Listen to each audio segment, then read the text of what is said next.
Hey guys, Uncommon Ramen here. Recently had a viewer request that I do a video on epic spell wars of the Battle Wizards, so we're gonna go ahead and do that. But before I start, I'm gonna throw a big disclaimer out there. There is definitely mature content in here, stuff that could possibly offend some folks. And also stuff that is just plain, well, inappropriate. So as a forewarning, if you are sensitive to those things, do not finish watching this video. If you are going to continue to watch, you have been warned. Let me just show you really quick. There's even a warning on the box. So I'm not joking. Alright. Obviously, as I mentioned, we're taking a look at Epic Spell Wars of the Battle Wizards. And this is an appropriate video because Melee at Murdershroom Marsh just hit stores. So I can kind of do a little unboxing while we take a look at this game. In Epic Spell Wars, you are taking on the role of one of several wizards, and your only goal is to utterly destroy all of your opponents. This is a big, long excerpt about it, basically. The rule books for these are usually really colorful and pretty awesome, but I will say they're very text heavy. The game isn't as complicated as you would think, and for those of you who have played it, you already know that. Some new additions here is that we have some dual glyph deliveries, which I will go into more description onto what a delivery is and a glyph is later on, but for those of you who already know, we got some dual glyph deliveries, and we have now a cantrip keyword that basically says if you fulfill the cantrip requirements, you can add something to your spell. But as well, we also have bad trip. And bad trip kind of plays off of the number of glyphs you have in your spell. So the more glyphs you have, the uglier the trip is. Just so you're aware. But from that, for the most part, the rulebook itself is the same as any of the rulebooks you would get with the other sets. So that's a quick look at that. Then we have this guy. Hey guys, I did say it was inappropriate, right? So you can draw your own conclusions from this. This is a Standee. It comes in every one of the sets. Each one of them has a different one. This one just happens to be a mushroom or whatever else you may derive from it. And it just sits in the middle of the table. In the second set, there was some rules about gaining control of the Standee and getting some neat little perks for having it, but this set doesn't look like it has anything about that. So let's take a look at the characters that you can be. Briny Brittany, Terror from the Deep. Dungstar Poo Pope.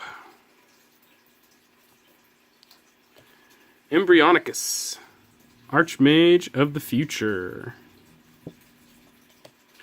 Lord Darklord, the Lord of Darkness and Kittens. That is terrifying. Mad King Munch, the Nutcracker. Malice from Weirdo Land.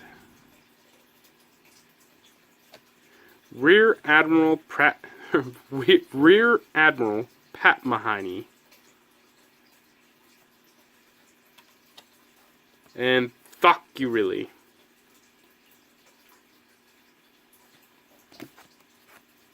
I guess it's Thok and Urili. I don't know. As usual, comes with all your tokens. These are your life counter tokens, the ones with skulls on it. The big ones here are the last wizard standing. One thing that they added to them now is that they put a point value on the back of them. So instead of the original win condition being that the person who gets 3 last wizard standing tokens, I think it was 3, or I guess it's the first person. The first person to get 3 last wizard standing tokens wins the game. Now it is, you would just count up the points, because you also get points for killing mages. So for every time you kill somebody, you'll take one of these kill, murder, death tokens, and they'll be worth 1 point at the end of the game. Maybe that's a way to make it shorter, or I don't know. Either way, cool little way of counting points. The wonderful, wonderful dice. No different. There's 5 in every box. Let's take a look at the cards real quick. I'll go over some quick basics about them, really quick too, just so we have an idea of what we're looking at, as well as kind of show you what each of the new cards looks like. These are sources, as indicated by the S in the square down at the bottom of the bottom right hand of the card. A source is the beginning of your spell. Right here you'll notice the element or glyph. In this case it's arcane. The name of the spell, and then what the spell does. This is King Tuttenputz. Pigpox Junior Junkies. And as I said, you can see that it's a little inappropriate. Zap Oculosios. Wizardo Whackin' Staffs. Whackin' Staffs. Goo Goo Gagas. Princess Pestilences. Cocky Clamps. Try not to say anything here. Hand Puppet Hitlers. In Dragons. Burning Mans. Fire Crotchias.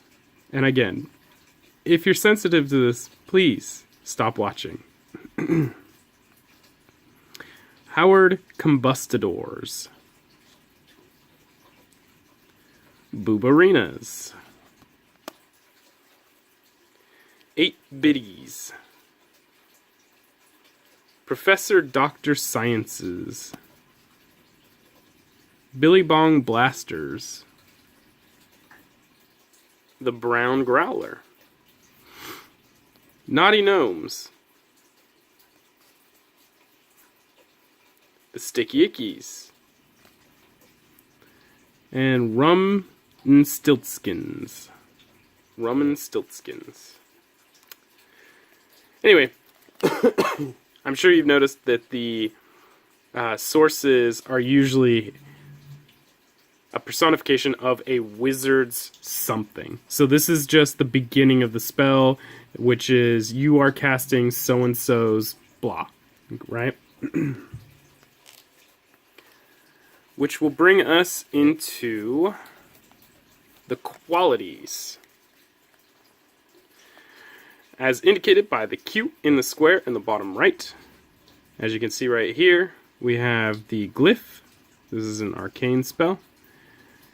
The name, and what the spell does, or at least what this piece of the spell does.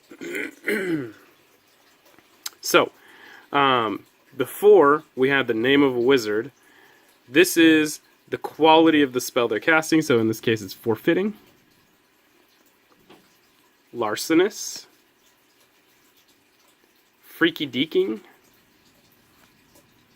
multitudinous, purgatorium, hazardous, cannibalistic, hellacious, sissy sizzling, vulcanine, smelted, combusting, phantasmic, corn-fusing, psychomadlic, bingo-a-go-going, whip-willowing, camel-toad, grunt-and-runting, cannibussing. So they're describing the spell that so-and-so is casting. And again, obviously that's going to follow into what would be the third part of the spell, but don't assume that every spell is going to have that third part. I'll go into the rules for that as we, after I can finish, going through all the cards here. The delivery of the spell. As indicated by the D in the lower right-hand corner, you can see right here that this is the glyph. In this case, we have a dual glyph. This was a new thing added on for the melee at Murdershroom Marsh. You'll notice another interesting thing right here. The circle with the number in it, followed by the flames. This is the initiative of the spell. So should you have a delivery in your spell, and your spell happens to tie with another person's spell in relation to the number of cards in your spell, then you'll move on to the initiative to see who goes first. That's just a quick way of breaking tiebreakers. I think there are some other cards that loosely reference the initiative for like other benefits, but I can't remember off the top of my head. I believe there's treasures that might have something to do with it. Obviously the name of the spell, and then what the spell, this particular card in the spell does. Bad Brain Day.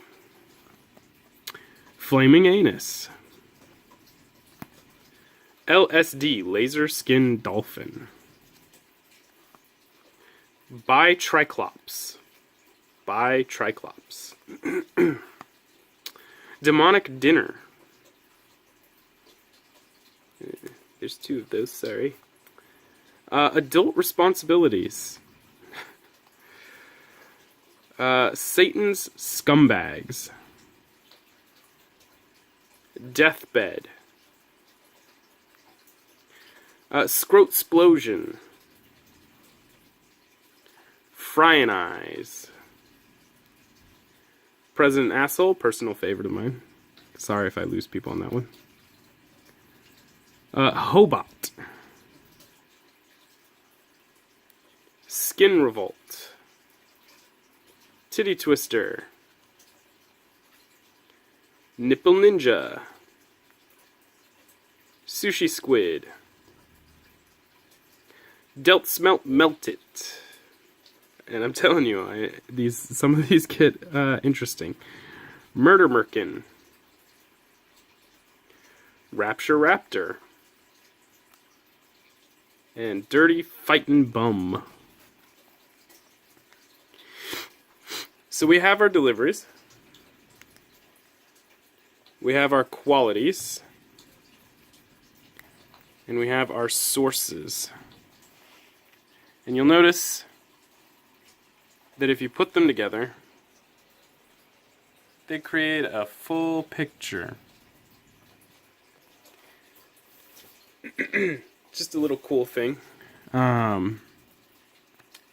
As you're playing the game, you're going to see a whole bunch of these mixed and matched pictures, but each one of them can only have one source, one quality, and one delivery. So when you're playing the game, the idea is to cast spells to eliminate the other players at the table. This is done by selecting cards in your hand in the form of sources, qualities, and deliveries, and placing them face down in front of you. And if you read the rule books, you can hide the number of cards that are in your spell because you do not have to cast a spell with 3 cards in it. You can, in fact, cast a spell that just simply has 1 source, or 1 quality, or 1 delivery. You can also cast a spell that has a source and a quality, or a source and a delivery, or a quality and a delivery. And finally, obviously, you can cast a spell that has all 3 of them. The only thing you cannot do is you cannot double up on any of these unless a card forces you to do so. And that'll be mentioned in the card itself. There are also cards called Wild Magic, which can take the place of one of these spells. If it should take the place of a delivery, it does not have an initiative number, which means your initiative is 0. You will go last. So, how does the turn order work? The turn order is going to change based on A, the number of cards you have in your spell, and B, your initiative. So, let's say you only have 1 card in your spell, and you're the only person that has 1 card in your spell. Because you put yourself at a disadvantage according to the game, of only having the 1 card in your spell, you will go first. But let's say more than one person at the table has more than 1 card in their hand, or only 1 card in their spell. If there's an initiative number on those cards, so let's say you played a source and another player played a delivery, the person who played the delivery with the initiative number is actually going to go first because he actually has a higher initiative to the 0 which the person with the source has. But let's say 2 players played 2 deliveries. In that particular case, the deliveries initiatives are compared, and then the person with the higher initiative is going to go first. There is a further tiebreaker if like you tie with initiatives, or more importantly, if you tie with number of cards in your spell. Let me see if I can find that really quick. That is probably really good to know.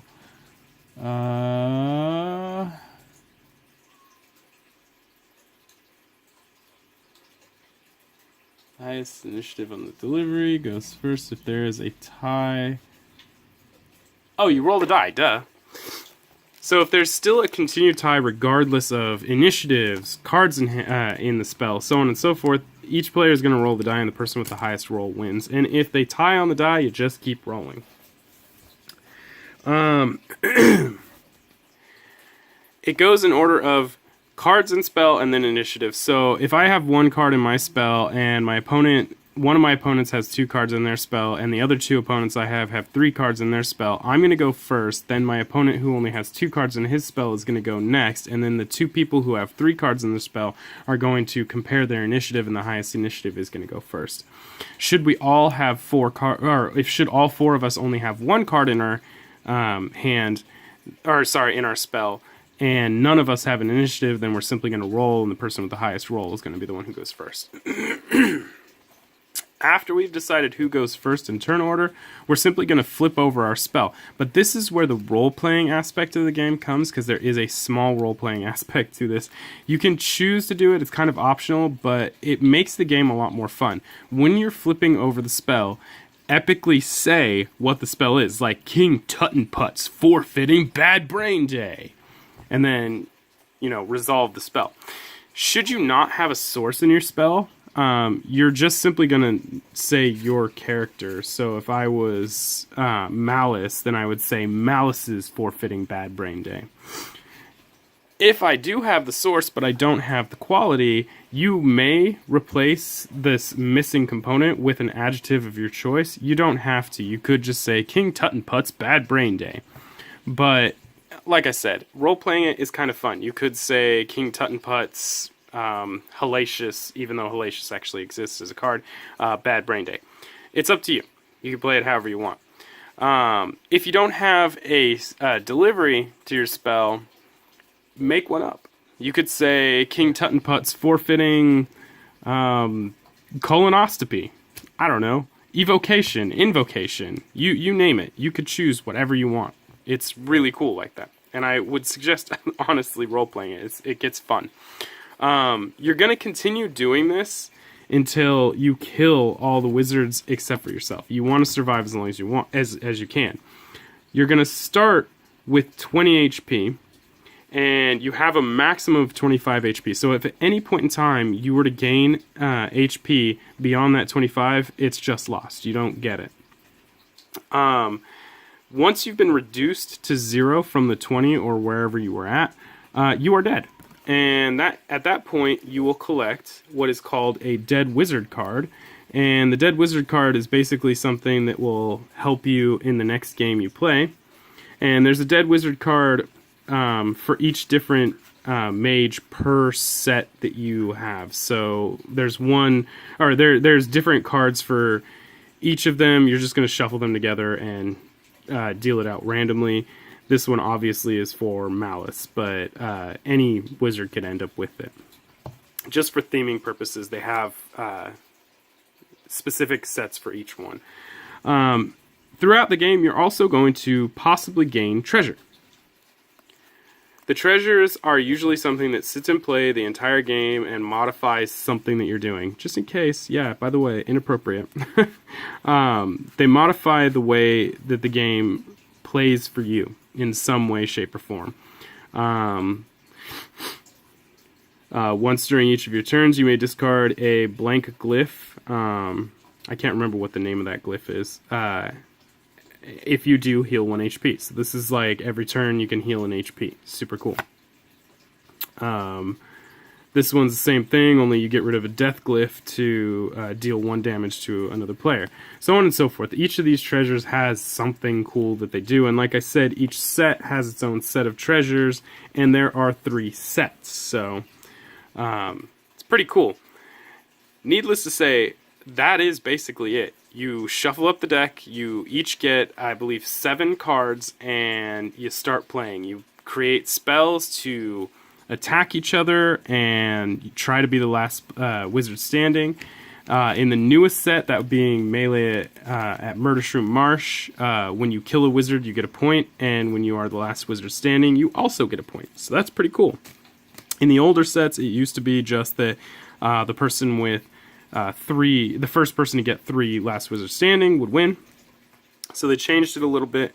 Like I said, there are things like this right here, cantrip. You just follow what the card says. Discard 2 quality cards and add this card from your hand to your spell. So if you have the cantrip in your hand and you have a spell in play, you would just cantrip this into play. It's a cool little addition, and it helps you break the rules. Now you have 2 qualities as opposed to 1. Like I said, there are other sets too. We have Epic Spell Wars of the Battle Wizards Rumble at Castle Tentakill. This was the second set, and in this set they added beasts that you could use to... They essentially had some special ability they could do, and they stayed with you until you used that ability, and then they were discarded. Super cool thing, just in case you want to check it out. And the first set, Epic Spell Wars of the Battle Wizards Duel at Mount Skullsfire. Each of these has their own characters, each of these has their own special cards in it, each of these has their own treasures, their own dead wizard cards, their own standees, in fact. So you can imagine that this one has Mount Skullsfire, and this one here has Castle Tentakill. I mean, it looks like it's a complicated rule book. It's not. A lot of it is story-based. This is something that you should probably spend a little bit of time role-playing, because it will be more fun. But, you know, you play it the way you want to play it. It is one of my top games. Like, I won't say it's my favorite, but it is up there. As far as fillers, it's definitely one of my more favorite fillers. I'm really excited about this new set. Haven't played it yet. Have had a chance to play the other 2, and they were a blast. But like I said, it's not for sensitive people. If you thought Cards Against Humanity was bad, this makes Cards Against Humanity seem tame. I guess because you have to use your imagination with Cards Against Humanity. Here, it is all illustrated out for you. And we're talking Well, you saw titties. There was a scrotum in here, in fact. Boom. So, like I said, not meant for children, but hey, I'm not going to tell you how to raise your kids. Each one of them has their own opening story. You saw this in the very beginning. This big block of text here is a story to kind of get you in the mood of what's going on. There is also 2 promo characters because this was featured on Tabletop with Will Wheaton. So Will Wheaton got his own promo character, and Felicia Day got a promo character that was an homage to her Last Night on Earth play, Mr. Dr. Hannah, if you will. If you remember. Or if you even watch it. Anyway, that is Epic Spell Wars of the Battle Wizards. Build your spell. Try to go first. Do a lot of damage. Survive. If you do, get some points. If you don't, you get a dead wizard card. Dead wizard cards usually come up the next game because it's 3 rounds. While you're playing, you get treasures. These treasures do not carry over to the next rounds, so once the round is over, you're going to shuffle all the treasures back up, and somebody else might end up with that, Sacred Skull of Marley. Who knows? Wild Magic replaces, or doesn't replace, takes the place of any part of the spell you don't have. So if you have the source and quality but you don't have a delivery, this will simply take the place of that delivery. You'll simply flip the top card of the main deck until you get to a delivery, and then add that delivery to your spell, and then it will take effect. As I mentioned before, though, Wild Magic does not have an initiative number, so it counts as an initiative of 0. You can put it as the beginning, middle, or end. I think that covers it, guys. Epic Spell Wars. Check it out. Alright. If you like the video, go ahead and like and subscribe.